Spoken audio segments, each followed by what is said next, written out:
আমরা সকলেই জানি হযরত মুহাম্মদ সাল্লাল্লাহু আলাইহি ওয়াসাল্লাম আল্লাহর প্রেরিত শেষ নবী। তারপরে কিয়ামত পর্যন্ত আর কোনো নবী বা রাসূল আসবেন না। এ কারণেই পৃথিবীর শেষ দিন পর্যন্ত প্রয়োজনীয় সব ধরনের বিধিবিধান নবীজি সাল্লাল্লাহু আলাইহি ওয়াসাল্লাম বর্ণনা করে গেছেন। এমনকি তিনি এমন কিছু ভবিষ্যৎবাণীও করেছেন যা একের পর এক সত্য বলে প্রমাণিত হয়েছে, হচ্ছে এবং কিয়ামত পর্যন্ত হতে থাকবে। রাসূলুল্লাহ সাল্লাল্লাহু আলাইহি ওয়াসাল্লামের বেশ কিছু হাদিসে চলমান ইরান ইসরায়েল যুদ্ধ, ফিলিস্তিন ও আল আকসার নিয়ন্ত্রণ এবং ইহুদি ও মুসলমানদের চূড়ান্ত লড়াইয়ের ফলাফলের কথা গুরুত্বের সাথে স্থান পেয়েছে। প্রিয় দর্শক, আজ আমরা সেসব হাদিস নিয়েই কথা বলবো, সঙ্গেই থাকুন। বর্তমানে সারা বিশ্বের মুসলমানদের উপর কাফেরদের নির্যাতনের মাত্রা দিন দিন বেড়েই চলেছে। ইহুদি খ্রিস্টানরা সকলে একজোট হয়ে একের পর এক মুসলিম দেশে আক্রমণ করছে। এর মধ্যে বছরের পর বছর ধরে ফিলিস্তিনে হামলা, ভূমি অধিগ্রহণ ও জোরপূর্বক আল আকসা মসজিদের নিয়ন্ত্রণ নিয়ে রেখেছে ইহুদিবাদী রাষ্ট্র ইসরায়েল। তবে হাদিসের ভবিষ্যৎবাণী অনুযায়ী আল আকসা ও ফিলিস্তিন আবারও একদিন পুনরুদ্ধার করবে মুসলমানদের এক বিশেষ বাহিনী। আবু হুরাইরা রাদিয়াল্লাহু তাআলা আনহু থেকে বর্ণিত, তিনি বলেন, রাসূলুল্লাহ সাল্লাল্লাহু আলাইহি ওয়াসাল্লাম বলেছেন, খোরাসানের দিক হতে কালো পতাকাবাহী একদল লোক আবির্ভূত হবে ইমাম মাহদীর সমর্থনে। অবশেষে তারা তাদের পতাকাগুলোতে ইলিয়াতে অর্থাৎ বাইতুল মুকাদ্দাসে স্থাপন করবে এবং কোনো কিছুই তা থেকে তাদেরকে ফেরাতে পারবে না।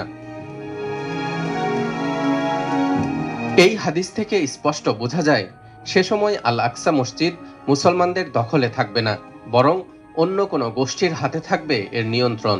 কালো পতাকাবাহী সেই দল এসে এমন ক্ষিপ্রতার সাথে লড়াই করে বাইতুল মুকাদ্দাসকে উদ্ধার করবে যে পৃথিবীর কোনো শক্তি সেদিন তাদেরকে থামাতে পারবে না। অর্থাৎ ইহুদিরা সেদিন পরাজিত হবে এই কালো পতাকাধারী বাহিনীর কাছেই। এই হাদিসের প্রথম অংশেই বলে দেয়া হয়েছে বিশেষ ওই দলটি আসবে পূর্ব দিক বা খোরাসান হতে। এই খোরাসান সম্পর্কে হাদিসের কিতাবগুলোতে আরও বেশ কিছু বর্ণনা পাওয়া যায়। যেমন সাওবান রাদিয়াল্লাহু তাআলা আনহু হতে বর্ণিত, তিনি বলেন, রাসূলুল্লাহ সাল্লাল্লাহু আলাইহি ওয়াসাল্লাম বলেছেন, যখন তোমরা খোরাসানের দিক থেকে কালো পতাকাবাহী সৈন্য আসতে দেখবে তখন তাদেরকে অভ্যর্থনা জানাবে, কেননা তার মাঝে আল্লাহর খলিফা মাহদী থাকবেন। কোনো কোনো মুহাদ্দিস কালো পতাকা সম্পর্কিত হাদিসগুলোকে দুর্বল বা জাল হিসেবে আখ্যায়িত করলেও অধিকাংশ মুহাদ্দিসগণ এসব হাদিসকে অর্থগতভাবে বিশুদ্ধ বলেই মতামত ব্যক্ত করেছেন। এর মধ্যে ইমাম তিরমিজি, ইবনে মাজাহ, ইমাম আহমদ, ইমাম ইবনে হাকিম, ইমাম জাহাবি, ইমাম নাসির উদ্দিন আলবানী এবং আল্লামা ইবনে কাসির রহমতুল্লাহ আলাই অন্যতম। এরা সবাই এই হাদিসগুলোকে সহিহ বলেছেন এবং নিজেদের কিতাবে কালো পতাকা সম্পর্কিত বিভিন্ন হাদিস লিপিবদ্ধ করেছেন। যেমন ইবনে মাজাহ রহমতুল্লাহ আলাই তার কিতাবে একটি হাদিস বর্ণনা করেছেন এভাবে, রাসূলুল্লাহ সাল্লাল্লাহু আলাইহি ওয়াসাল্লাম বলেছেন, তোমাদের ধনভাণ্ডার অর্থাৎ কাবার ধনভাণ্ডার নিয়ে 3 জন খলিফার পুত্র যুদ্ধ করবে, কিন্তু এদের কারো হাতেই সেই ধনভাণ্ডার যাবে না। তারপর পূর্ব দিক থেকে কালো পতাকাবাহী বাহিনী প্রকাশ পাবে এবং তারা এমনভাবে তোমাদের হত্যা করবে যা কোনো জাতি আর কখনো করেনি।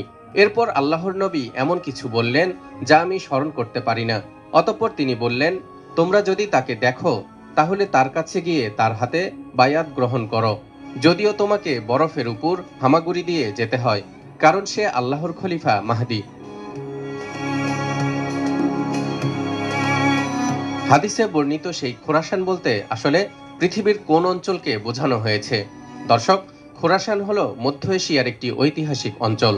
নবী করিম সাল্লাল্লাহু আলাইহি ওয়াসাল্লামের যুগে বর্তমান উত্তর পূর্ব ইরান তথা নিশাপুর, তুস, মাশহাদ, জুরজান, দামাঘান, উত্তর পশ্চিম আফগানিস্তান তথা হেরাত, বলখ, কাবুল, গাজনি, কান্দাহার, দক্ষিণ তুর্কমেনিস্তান তথা মেরি প্রদেশ, মার্ভ, সানজান, উত্তর পশ্চিম তাজিকিস্তান তথা সুগধ প্রদেশের খোজান্দ, পাঞ্জাকেন্দ, উত্তর ও দক্ষিণ পূর্ব উজবেকিস্তান তথা সামারকান্দ, বুখারা, শেহরিসাবজ, আমু নদী ও শির নদীর মধ্যাঞ্চল, উত্তর পশ্চিম পাকিস্তান তথা মালাকান্দ, সোয়াত, দীর, চিত্রাল এবং দক্ষিণ কাজাখস্তানের এক বিস্তীর্ণ অঞ্চল খোরাসানের অন্তর্ভুক্ত বলে বিবেচিত হতো।